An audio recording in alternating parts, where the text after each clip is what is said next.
Grant, we've got a number of utilities that have overhead facilities that are in these metropolitan environments where there's alleys.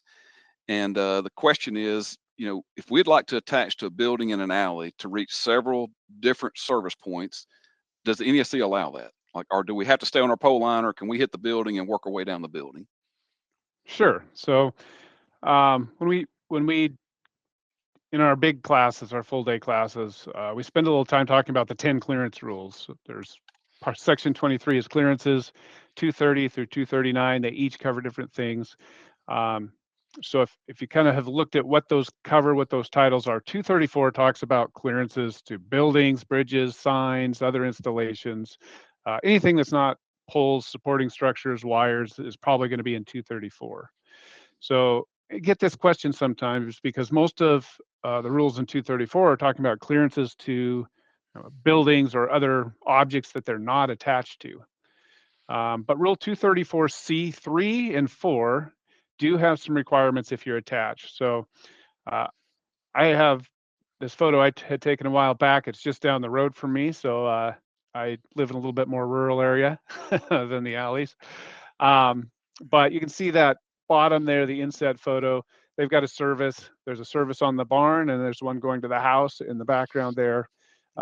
Couldn't get past that barn without attaching to it. So Rule 234C3 covers supply. That's the word the code uses for electric service conductors, power conductors. Never uses those words power or service. It always says supply. So you kind of got to key in on that word a little bit. But supply conductors attached to the buildings are going to be in C3.